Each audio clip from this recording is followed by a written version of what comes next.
22 से 28 मार्च के मध्य ये युद्ध जो है कहीं ना कहीं बहुत अपने डाउन स्तर पर या समाप्ति की घोषणा के स्तर पर जाएगा।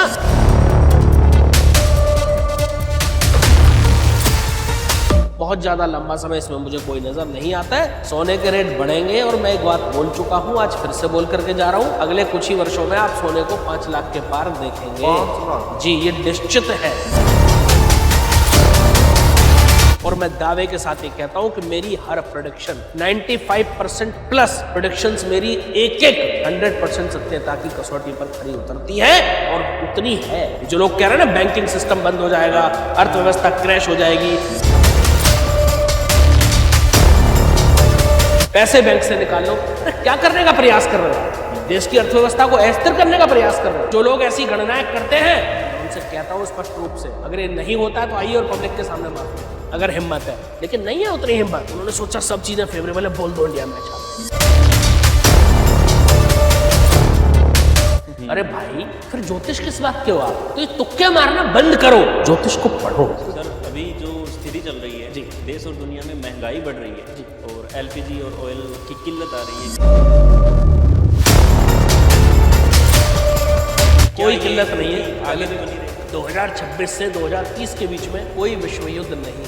वो ज्योतिष ये भी कह रहे हैं 14 देश आपस में लड़ रहे हैं, इससे बड़ा विश्व युद्ध क्या होगा? अरे भाई, पहले विश्व युद्ध की परिभाषा सीखिए। तो तभी तो कहता हूँ पढ़ना लिखना बड़ा जरूरी है। मैंने कहा था कि 2026 भूकंप का साल है, मैं आज भी कह रहा हूँ 2026 में भयंकर प्रलय, भयंकर जनहानि देखने को मिलेगी। योगी जी एक दिन देश के प्रधानमंत्री बनेंगे।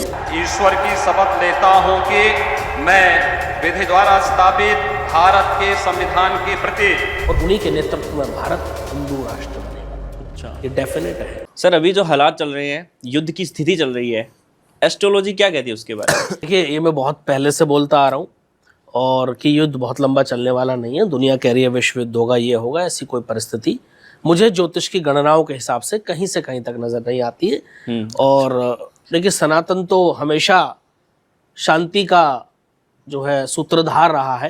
हाँ। और सनातन की प्रवृत्ति ही शांति है। सनातन में शांति को सबसे ज्यादा महत्व दिया गया है। तो मैं तो सनातनी होने के नाते और सनातनी में भी ज्योतिष होने के नाते और ज्योतिष में भी ब्राह्मण कुल में जन्मे होने के नाते मैं तो यही चाहूंगा कि विश्व में अशांति की स्थिति न बने तो बेहतर है।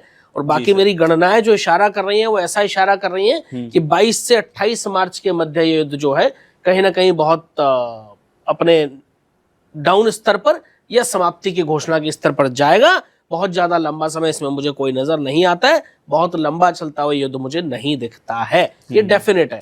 तो बहुत ज्यादा परेशान होने की, घबराने की लोगों को आवश्यकता नहीं है। अभी कुछ लोग कल भी कमेंट कर रहे थे, गुरुजी सोने के रेट गिरते जा रहे हैं भाई। अरे भैया, सोना अप डाउन होना वो पार्ट है, लेकिन आप ये मत समझो, कुछ लोग कह रहे थे जी सोना 1 लाख चला जाएगा, नहीं जाएगा, ये डेफिनेट है। सोने के रेट बढ़ेंगे और मैं एक बात बोल चुका हूं, आज फिर से बोल करके जा रहा हूं, अगले कुछ ही वर्षों में आप सोने को 5 लाख के पार देखेंगे। 5 लाख? जी, ये निश्चित है, इसमें कोई दो मत 1% भी नहीं है। ये सत्य है, ऐसा होते हुए आप देखेंगे, यही होना है, निश्चित है। चांदी को आप बहुत जल्दी 5 लाख पार होते हुए देखेंगे। आप बिल्कुल परेशान ना हो। जिन लोगों ने सोने में इन्वेस्टमेंट किया वो बहुत घबरा रहे हैं, तो घबराने की कोई आवश्यकता बिल्कुल भी नहीं है। और share market sir? Share market, देखिए, मैंने एक गणना करी थी और मैंने एक भविष्यवाणी भी की थी कि 17 फरवरी की सुबह से जो है शेयर मार्केट के गिरने के आसार बनते हैं और 23 फरवरी से 26 मार्च के बीच में शेयर मार्केट क्रैश होगी। लोगों ने 17 फरवरी की सुबह कमेंट करने शुरू कर दिए, नहीं गिरी, नहीं गिरी, प्रोडिक्शन झूठी हो गई।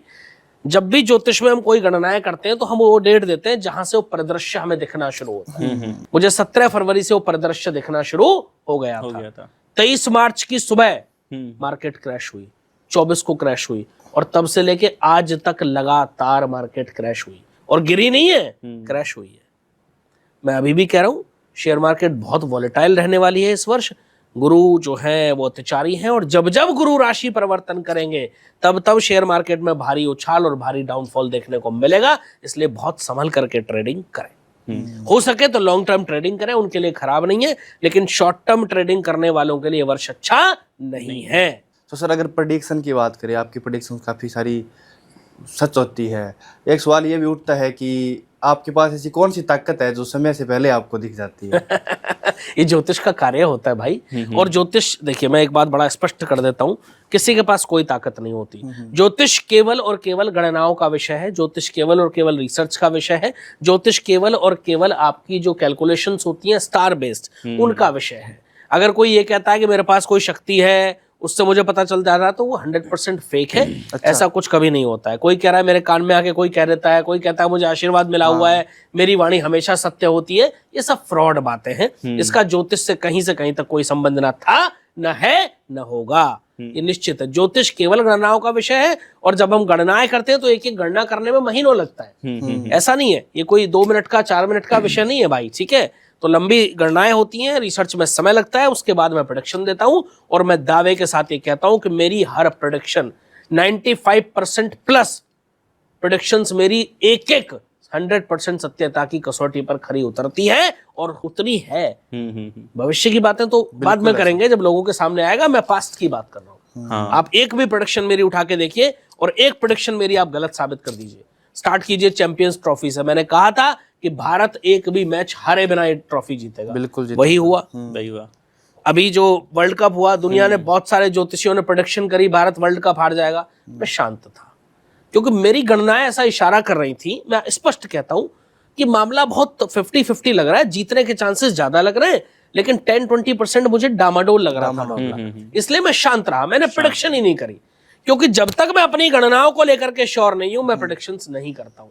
मेरे बस का हवाई बातें करना नहीं है, मेरे बस का दिखावा करना नहीं है, मेरे बस का पाखंड करना नहीं है। मैं आडंबर नहीं करता बाकी लोगों की तरह। बिल्कुल छोड़िए, बंद करिए आडंबर, ज्योतिष को पढ़ना सीखिए। और आपको नहीं आती ज्योतिष तो किसी अच्छे गुरु की शरण में जाइए और ज्योतिष सीखिए, लेकिन ये पाखंड करना बंद कीजिए, लोगों को बेवकूफ बनाना बंद कीजिए, लोगों की भावनाओं के साथ खिलवाड़ करना बंद कीजिए, और देश विरोधी बातें करना बंद कीजिए। ये जो लोग कह रहे हैं ना बैंकिंग सिस्टम बंद हो जाएगा, अर्थव्यवस्था क्रैश हो जाएगी, पैसे बैंक से निकाल लो, अरे क्या करने का प्रयास कर रहे हो आप? देश की अर्थव्यवस्था को अस्थिर करने का प्रयास कर रहे हो। क्या होगा अगर आज बैंकों पे लाइन लग जाए जाकर के, और सारे लोग अपना पैसा निकालने के लिए खड़े हो जाए, तो क्या होगा? देश की इकोनॉमी का कभी सोचा है? बिल्कुल लेकिन नहीं। जिम्मेदारी कब आती है? वो पढ़ने से आती है। जिम्मेदारी कब आती है? जब आप पढ़े हो, लिखे हो, सीखे हो। केवल बातें बनाने से, हवाई बातें करने से, ड्रामे करने से, आडंबर करने से, पाखंड करने से जिम्मेदारी नहीं आती। पढ़िए, पढ़ना लिखना बहुत जरूरी है, एजुकेशन बहुत इंपॉर्टेंट फैक्टर है, तो पढ़िए पहले। और ज्योतिष को समझिए, ज्योतिष है क्या? ज्योतिष आडंबर नहीं है। आपका जो मन में आया बोल दिया, आपने किसी ने बोल दिया मुंह उठा के, अरे भाई कोई कैश वैश निकालने की जरूरत नहीं है। मैं हमेशा से कहता रहा हूं, थोड़ा बहुत कैश अपनी जेब में रखो, बाकी बिल्कुल परेशान होने की आवश्यकता नहीं। वो हमेशा सबको रखना चाहिए। बाकी बैंकों में पैसे पड़े, कोई बैंक फ्रीज नहीं हो रहे, कोई आपका पैसा सरकार नहीं खा जाएगी, ऐसा बिल्कुल कुछ नहीं होने वाला है। ये निश्चित रूप से और बहुत जिम्मेदारी के साथ मैं कहना चाह रहा हूं, जो मेरी गणनाएं इशारा कर रही हैं। और जो लोग ऐसी गणनाएं करते हैं, मैं उनसे कहता हूं स्पष्ट रूप से, अगर ये नहीं होता है तो आइए और पब्लिक के सामने माफी मांगिए, अगर हिम्मत है। लेकिन नहीं है, उतनी हिम्मत नहीं है। कौन दिखाएगा इतनी हिम्मत? बिल्कुल केवल बातें बनाने से ज्योतिष नहीं है भाई। आप मुझे बताइए ना, आपने किस बेस पे गणनाएं करी हैं, चाहे वो कोई भी हो। कहां से बताएंगे? गणनाएं की हो तब बताएंगे ना। अब 4 आपने चीजें नोट कर ली, क्या? अच्छा, आज तक कोई भी टीम 2 बार वर्ल्ड कप नहीं जीती लगातार। ज्योतिष उसमें कहीं नहीं था कि मैच हारेगा, वर्ल्ड कप हारेगा भारत। अच्छा। दूसरा, अच्छा आज तक कोई होम ग्राउंड पे वर्ल्ड कप नहीं जीता। 2 चीजें फेवरेबल।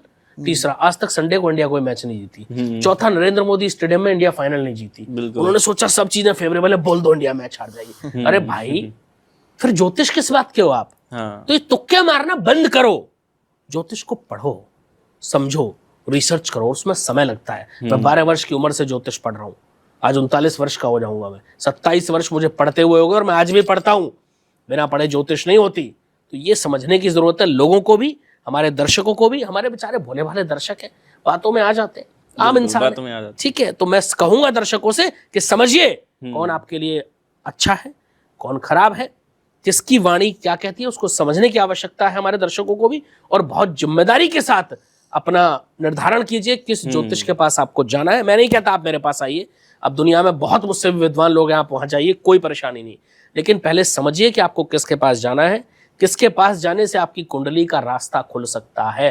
कुंडली आपके कर्मों का लेखा जोखा है। आपके भाग्य की चाबी है, बिल्कुल। आपकी कुंजी है कुंडली। बिल्कुल अब समझ लो किसी मूर्ख आदमी के हाथ में अगर आपने घर का ताला दे दिया खोलने के लिए, जिसको चाबी घुमानी नहीं आती तो वो खराब ही करेगा, ये चाबी अंदर तोड़ देगा। हाँ। जिसको अकल ही नहीं है तो समझिए कि आपको कुंडली किसको दिखानी है। ये बहुत आवश्यकता है समझने की हमारे दर्शकों को भी। बिल्कुल सर। किसी के हाथ में अपनी कुंडली मत सौंपिए, क्योंकि एक गलत सलाह आपका जीवन बर्बाद कर सकती है। ये बहुत ज्योतिषियों को मैं देखता हूँ, मेरे पास कितने लोग आते हैं, कुछ नहीं है उनको, कुछ आता ही नहीं भाई, वो मन करेगा उठा के 4 स्टोन पहना देंगे। कल की बात है, लगन के गुरु हैं, उच्च के होकर के, बड़ी प्रबल स्थिति में गुरु 14 डिग्री के उच्च के होकर के बैठे हुए हैं, और उसको पुखराज बोल दिया, 2 लाख रुपए का बेच भी दिया भाई। अच्छा। मैंने कहा भाई आपको पुखराज की आवश्यकता क्या थी, आपके तो गुरु उच्च के हैं, 14 डिग्री के गुरु हैं, अपनी पूरी पावर में। लेकिन दिक्कत कहाँ है, उन ज्योतिषियों ने कभी जेमोलॉजी पढ़ी हो तो पता हो, कभी उनको पता हो डिग्री होती क्या है। केवल लगन चार्ट देखा और प्रोडिक्शन कर दी, ना उनको डिविजनल चार्ट देखने आते हैं, ना वो D9 तो बहुत बेसिक है, उसके बाद बहुत सारी चीजें हैं भाई। वो कौन देखेगा, कौन पढ़ेगा। तो मैं ज्योतिषियों से भी कहता हूं, मैं स्वागत करता हूं आप सभी ज्योतिषियों का, आप पढ़िए और ज्योतिष के विषय में अपने आप को पारंगत बनाइए, उस पर रिसर्च कीजिए। मैं पहला व्यक्ति होऊंगा जो आपके गले में हार पहनाऊंगा और मैं स्वागत करूंगा आपका, क्योंकि आपने इस विद्या को जीवित रखा है। लेकिन लोगों का बेवकूफ मत बनाइए, पाखंड मत कीजिए, आडंबर मत कीजिए, ढोंग मत कीजिए। उसका विरोधी मैं था, हूं और रहूंगा। मैं हमेशा कहता हूं कि बहुत विद्वान ज्योतिष भारतवर्ष में और दुनिया में मौजूद हैं। मैं अकेला नहीं हूं, मुझसे भी बड़े बड़े। मैं तो हर पॉडकास्ट में मेरा ये लाइन होती है, मैं ज्योतिष का बहुत छोटा सा विद्यार्थी हूं, था और रहूंगा, मेरी कोई औकात नहीं है। लेकिन ये जो पाखंडी लोग हैं, इनका विरोध करना अति आवश्यक है, और हर अच्छे ज्योतिष को ये विरोध करना चाहिए। ये आम लोगों को भी समझना है, चुटकी बजाने से किस्मत नहीं बदलेगी, तेज पत्ता जलाने से धनवर्षा नहीं होगी, करोड़ों के कर्जे रात भर में नहीं उतरेंगे। ये सब कुछ पाखंड है। तो आपको आवश्यकता है तो एक ऐसे ज्योतिष की जो आपको सही रास्ता दिखा सके, जो आपको सही मार्गदर्शन कर सके और आपकी कुंडली को डिकोड कर सके, आपको बता सके कि आपकी कुंडली क्या कहती है। आपका D60 चार्ट देखे और बताए कि आपका कार्मिक पैटर्न क्या कहता है। आपका D45 चार्ट देखे, आपका D24 चार्ट देखे, आपका D16 देखे, आपका D10 देखे, आपका D9 देखे, और तब आपको गणना करके बताए कि आपके भाग्य में क्या होने वाला है। आपका बिजनेस चलेगा या नहीं चलेगा, आपकी नौकरी लगेगी या नहीं लगेगी, आप पैसे कमा पाएंगे या नहीं कमा पाएंगे, आप प्रॉपर्टी बना पाएंगे या नहीं बना पाएंगे, बनाएंगे तो कब बनाएंगे, कौन सा फेवरेबल टाइम होगा, आपकी शादी कब होगी। ये सब गणना इतना आसान नहीं है कि केवल लगन चार्ट देखा और कर दी। ये लोगों को बहुत समझने की आवश्यकता है। बाकी आजकल लोग समझदार हो गए, इसका मैं स्वागत करता हूं। दर्शकों को बड़ा आभार है मेरा, और मैं हमेशा कहता हूं अगर मेरी कोई गलत प्रोडक्शन होती है तो पूछिए प्रश्न, ये आपका अधिकार है। अगर आप हमें इतना प्यार देते हैं, इतना सम्मान देते हैं कि हमारी एक प्रोडक्शन सच होती है और आप हमें वायरल करते हैं, तो अगर एक प्रोडक्शन गलत होती है तो उस पर हमसे सवाल पूछिए, ये आपका अधिकार है, था और रहेगा। और अगर कोई कहता है कि हम इस पर जवाब नहीं देंगे तो फिर मेरी नजर में वो ज्योतिष नहीं है। गणनाएं किसी की भी गलत हो सकती है। मैं हमेशा कहता हूं मैं ज्योतिष भगवान नहीं है।